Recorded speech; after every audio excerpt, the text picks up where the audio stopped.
So welcome back to another video. इस video में अपन इस लैपटॉप की बात करेंगे। ये है मैकबुक एयर M2।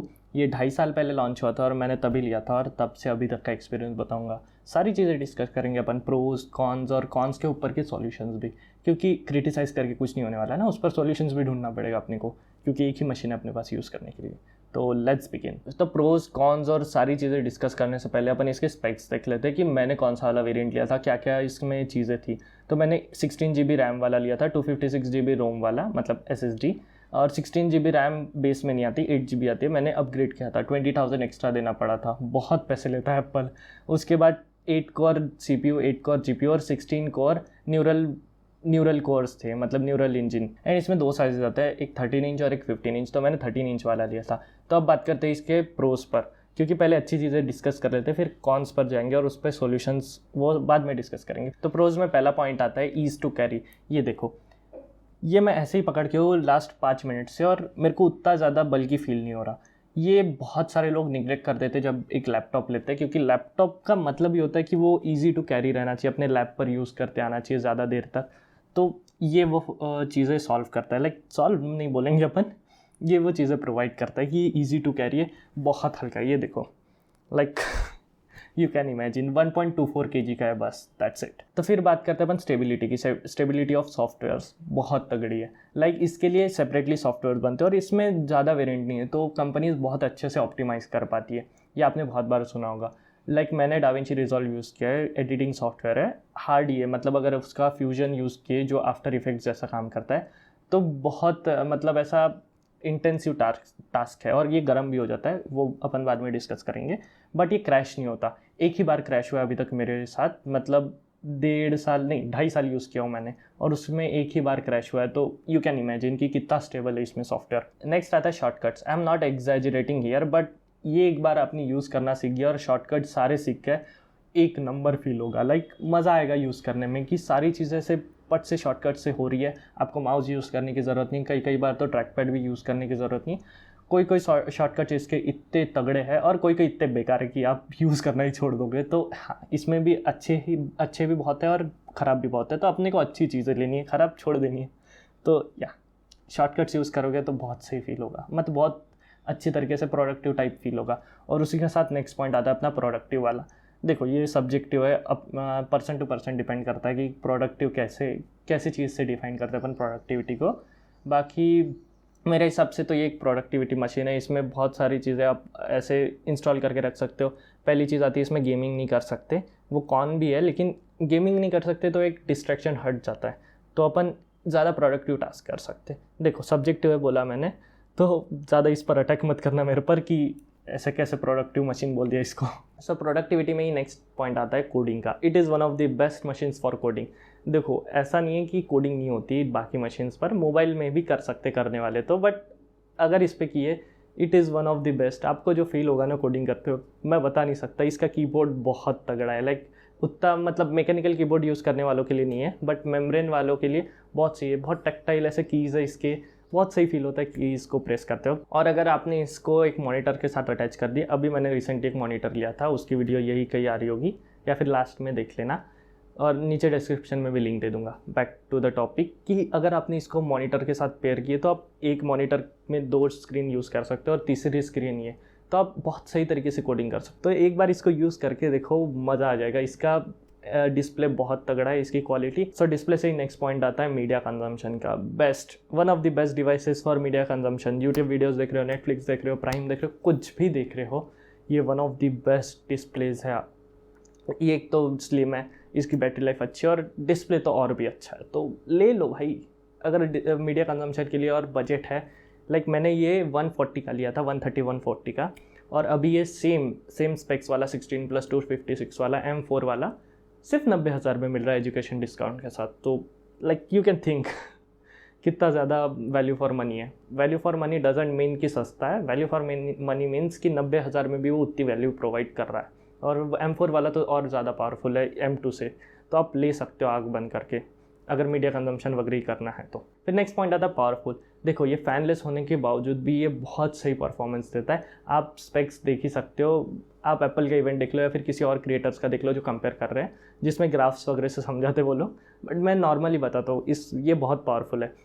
मैं एडिटिंग सॉफ्टवेयर यूज़ करता हूँ, मैं उसमें फ्यूजन वगैरह भी यूज़ करता हूँ जो बहुत ज़्यादा हार्ड टास्क है, ये हीटअप करता है बट ये हैंडल कर लेता है फैनलेस होने के बाद भी, तो इट इज़ पावरफुल। बाकी उसके बाद आता है बैटरी लाइफ। ये पावरफुल तो है बट इसकी बैटरी लाइफ उससे तगड़ी है। अभी वाला M4 तो बहुत पावरफुल है और उसकी बैटरी लाइफ और इंक्रीज़ हुई है। मैं बताता हूँ, मेरे इसमें 12 आवर्स दे देता था और अभी वाला M4 वाला अगर आप इजी मतलब नॉर्मल टास्क करते हो तो 15 to 18 आवर्स की भी बैटरी लाइफ देता है। Just think about it, 15 to 18 hours की बैटरी लाइफ। आपको एक बार चार्ज करो 1.5 दिन तक तो आराम से चल जाएगा, 1.5-2 दिन डिपेंडिंग ऑन योर टास्क। मेरा 1 दिन तो चल जाता है, सुबह लगा दो रात तक या फिर नेक्स्ट डे तक भी रहती है बैटरी 20% वगैरह। तो it is good battery life और पावरफुल परफॉर्मेंस बेस्ट है इसमें। स्टेटस वाला जो पॉइंट है ये थोड़ा कंट्रोवर्शियल है बट मेरी मानो तो people see you differently if you work on Mac. Like मैं नहीं बोल रहा हूँ अभी कि कैफेज में जाके काम करो, बट मैक को ऐसे सेपरेटली देखा जाता है कि प्रोडक्टिव ही कर रहे होंगे, कुछ अच्छा ही काम कर रहे होंगे। आई नो ये कंट्रोवर्शियल है, पहले ही बोला था मैंने, लोग मेरे को गालियाँ भी देंगे इसके लिए, बट मेरे साथ हुआ है ये। लोग सही में लोगों का देखने का नज़रिया, the way they talk change होता है अपन ऐसे डिवाइसेस कैरी करते हैं। तो बाकी मैं फ्लेक्सिंग सपोर्ट नहीं कर रहा हूँ इस पर कि फ्लेक्स करो जाके बैठ जाओ कैफ़ेज़ में या फिर आईफोन लो और फ्लेक्स करो, नहीं। काम है तभी लो, ऐसा नहीं है कि काम नहीं है और ले के बैठ गए कहीं तो भी ऐसा नहीं करना है। और फ्लेक्सिंग मेरे को खुद को नहीं पसंद। तो let's move on to the next topic, cons पर आते हैं अपन। सो बहुत हो गई इसकी तारीफ़ें, अब कुछ बुराइयाँ भी करनी ज़रूरी है ना, तो लेट्स टॉक अबाउट इसके कॉन्स। पहला आता है storage. Fuck, one of the worst. Like इसमें बेस वेरिएंट में 256 आता है भाई, एटलीस्ट 512 तो देना। एंड इसमें 8 GB आता था पहले रैम, अभी तो भी 16 GB किया है बेस वेरिएंट में M4 में नया वाला जो है, बट 256 इज़ वर्स्ट। और अगर अपन अपग्रेड करने गए तो 20,000 एक्स्ट्रा लेता है और 1 TB 2 TB तक गए तो वो 40,000 to 80,000 कुछ लेता है 2 TB का। भाई इतना ज़्यादा, नया मैक आ जाए उसमें 80,000 90,000 में नया बेस वेरिएंट आ जाता है। सो इमेजिन, उसका एक जुगाड़ भी है, मैं सॉल्यूशंस वाले टॉपिक में बताऊंगा। पर अपन नेक्स्ट पॉइंट पर आते हैं, वो है कॉस्टली। ये बहुत ज़्यादा कॉस्टली है। अभी मैंने स्टोरेज वाले टॉपिक में बताया था कि ये बहुत ज़्यादा पैसे लेता है अगर अपने को कुछ अपग्रेड करना रहा तो। जैसे मैंने रैम को 8 से 16 ही किया तो मेरे को 20,000 एक्स्ट्रा पे करना पड़ा था। जस्ट इमेजिन कि अगर अपन को लाइक 1 TB वाला वेरिएंट लेना है तो कितना ज़्यादा होगा। तो कॉस्टली तो है, अगर बजट है तो लो, नहीं है तो मत लो। रिक्वायरमेंट्स भी है तो ही लो, नहीं तो ऐसे ही फ्लेक्सिंग के लिए वगैरह लेना है तो डोंट कंसीडर इट, क्योंकि क्या ही करोगे फ्लेक्सिंग करके, इससे कुछ फ्लेक्स नहीं होता। फिर नेक्स्ट पॉइंट आता है इसका, ये ज़्यादा सॉफ्टवेयर सपोर्ट ही नहीं करता। लाइक कैड वगैरह, जितना मेरे को पता है कि ये कैड वगैरह सॉफ्टवेयर सपोर्ट ही नहीं करता। तो आप अपनी रिक्वायरमेंट देखो, आपकी कौन से सॉफ्टवेयर्स, आपके कोर्सेज से रिलेटेड कौन सी चीज़ें हैं जो ये सपोर्ट करता है या फिर नहीं करता, कौन सा वेरिएंट करता है, एयर करता है, प्रो करता है या फिर जो भी है, वो पहले रिसर्च करो अच्छे से फिर ही लेना। फिर आता है हीटिंग इशू। जैसे मैंने पहले भी बताया था कि ये हीट होता है कभी कभी, जैसे हार्ड टास्क किए, इंटेंसिव टास्क किए तो ये हीट होता है। तो ये तो इशू है, ये एल्यूमिनियम बॉडी है, पूरी मेटल बॉडी है, तो ये हीट होती है और बहुत ज़्यादा गर्म हो जाती है कभी कभी। नेक्स्ट पॉइंट आता है नो गेमिंग। इस पर क्या ही डिस्कस करेंगे, मैकबुक बने ही नहीं हैं गेमिंग के लिए। एंड ये बहुत ज़्यादा ये बड़े टॉपिक्स हो जाते हैं कि विंडोज़ वर्सेस मैक, कौन सा इसके लिए अच्छा है, कौन सा ये है, कौन सा बेस्ट है दोनों में से। ऐसा नहीं है, सब्जेक्टिव है। किसी को गेमिंग करनी है तो वो मैक की तरफ देखेगा भी नहीं, किसी को प्रोडक्टिव टास्क करना है, किसी को लाइक एडिटिंग करना है ऑन द गो, तो वो मैक लेगा क्योंकि वो है उतना अच्छा, उसका बैटरी लाइफ अच्छी है, उसकी सारी चीज़ अच्छी है। Windows on the other hand gaming के लिए अच्छा है, बाकी चीज़ों के लिए अच्छा है। तो दोनों अपनी जगह अच्छे हैं, आप अपना हिसाब से देखो और वो लो। उसके बाद आता है फाइल ट्रांसफ़र एंड स्टफ।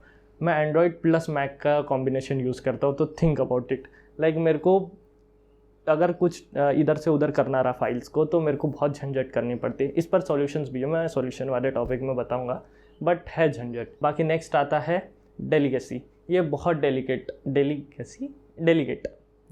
ये बहुत डेलिकेट पीस ऑफ हार्डवेयर है। लाइक मैंने स्टार्टिंग में विंडोज़ यूज़ करके था थोड़ा सा, तो डायरेक्ट अपन लीड बंद करते। इसमें भी मैंने वही किया, हर बार यूज़ करता था लीड बंद करके रख देता था, तो स्क्रैचेस आ गए मेरे पूरे डिस्प्ले पर। बट हाँ, 2.5 साल यूज़ करके वो सिर्फ 2 महीने में जितना ख़राब हुआ उतना ही ख़राब हुआ। उसके बाद मैं अच्छे से इसको जब तक क्लीन नहीं करता तब तक बंद भी नहीं करता। तो इसको एज अ चाइल्ड रखना पड़ता है, बट एक बार आदत पड़ जाती है तो इट इज़ नॉर्मल। लाइक अपन साफ़ करके ही फिर रखते हैं। सो बहुत ज़्यादा क्रिटिसाइज़ करके हो गया, बहुत सारे कॉन्स है इसके, बट सॉल्यूशंस भी ढूंढना पड़ेगा ना, क्योंकि अपन ने ले तो लिए इतना महंगा, इसके सॉल्यूशंस भी होंगे ही। तो है, सारी चीज़ों के लिए सॉल्यूशन है। जैसे स्टोरेज के लिए आप SSD ले लो, एक्सटर्नल SSD। रुको, मेरे पास ये वाली है, ये एक एक्सटर्नल SSD है, सैमसंग की तरफ से आती है। ये मेरे को 6,500-7 हज़ार में 1 TB की मिल गई। वहाँ पे अपने को 40,000 देना पड़ता है। तो think about it, price difference कितना है। ये ले लो और इसकी सेम स्पीड मिलेगी जैसे अपने इंटरनल स्टोरेज की है। स्टोरेज अपग्रेड मत करो, अगर नीड नहीं है तो ये ले लो, बहुत ज़्यादा पैसे बचेंगे। नेक्स्ट आता है कॉस्टली। इस पर तो मैं क्या ही बोलूँ, अगर बजट है तो ले लो, नहीं है तो फिर विंडोज़ में भी बहुत सही ऑप्शंस आते हैं। फिर नेक्स्ट आता है सॉफ्टवेयर सपोर्ट नहीं करता। तो इस पर सॉल्यूशंस तो नहीं है क्योंकि क्रैक वाले आते हैं बहुत सारे, बट बहुत सारे ऐसे भी सॉफ्टवेयर रहते हैं जो एक set of people he use करते हैं, तो वो फिर मैक के लिए नहीं बनाते लोग। तो पहले देख लो कि वो सॉफ्टवेयर अवेलेबल है क्या नहीं जिस पर आपको काम करना है, फिर ही ले ला, नहीं तो फिर लेके कुछ फ़ायदा नहीं है। जैसे मैंने पहले बोला, कुछ फ़ायदा नहीं है, फिर पड़ा रहेगा। ऑल्सो इसमें थोड़ा झंझट ही रहता है अगर क्रैक वाले सॉफ्टवेयर डाउनलोड कर रहे हैं तो, बट करने वाले तो कर लेते हैं और बहुत सारे अवेलेबल भी रहते हैं, तो देख सकते हो। बाकी नेक्स्ट पॉइंट आता है हीटिंग इशू। इस पर तो कोई सॉल्यूशन ही नहीं है। अगर हार्ड टास्क करना है तो फ़ैन वाला लेना, नहीं करना है तो फिर ये वाला लेना। अभी तो एप्पल ने 13 इंच वाला जो फ़ैन वाला है प्रो वाला, वो बंद कर दिया। तो अभी देखो हीटिंग इशू इतना होता है कभी कभी कि ये चलता फिरता पैन बन जाता है। एक बार मैंने बताया था ना कि मेरे हाथ पे भी अपन रख नहीं पाते थे, इतना गर्म हो गया था रेंडरिंग के वक्त, वीडियो एडिट करके रेंडर कर रहा था तब। तो होता है कभी कभी बहुत ज़्यादा गर्म हो जाता है। वो अच्छा भी है कि गर्म होता है तो पूरी हीट निकल जाती है। अगर अंदर ही अंदर रहेगा तो मदरबोर्ड भी जल जाएगा।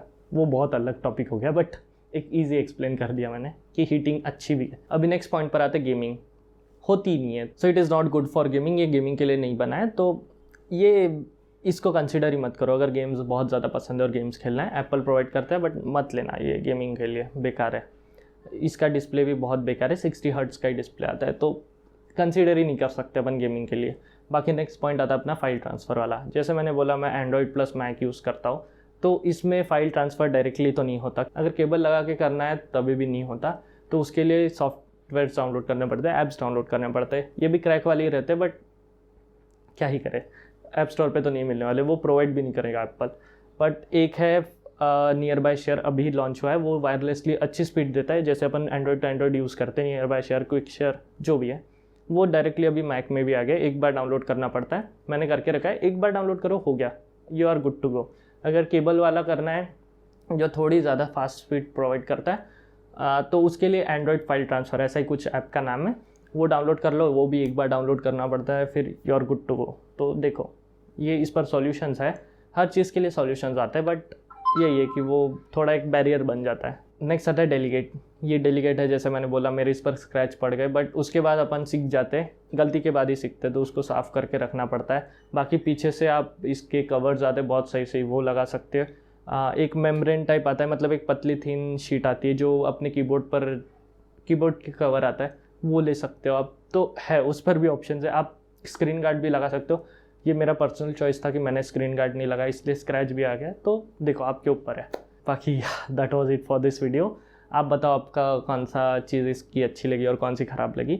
बाकी मेरे को उतना प्रॉब्लम नहीं आया, एक बार सेट करना पड़ता है सारी चीज़ें। मैंने जैसे बोला कॉन्स के लिए मैंने SSD लिया, स्टोरेज के लिए, डेलीगेसी के लिए मैं अच्छे से अभी रखता हूँ।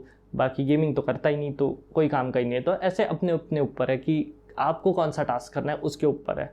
बाकी ये one of the best machines है, आप इसको कंसिडर कर सकते हो। अभी M4 वाला तो बहुत तगड़ा और सस्ते में मिल रहा है, एप्पल ने प्राइस भी घटा दिया है, तो है बहुत अच्छा। बाकी लाइक शेयर सब्सक्राइब करके चले जाओ। अपन मिलते हैं नेक्स्ट वाली वीडियो में, जिसमें मैंने बहुत तगड़े गैजेट्स ऐसे जो रेयरली अवेलेबल रहते वो लाया है, तो वो देखना नेक्स्ट वीक ही आ रही है, मतलब अभी आई गई होंगी 2-3 दिन बाद, तो वो भी देखना। मिलते हैं अगले वीडियो में, तब तक के लिए बाय। बाकी अगर आपके पास वीडियो सजेशन है तो वो भी दे देना कमेंट्स में। मिलते हैं अगली वीडियो में, बाय।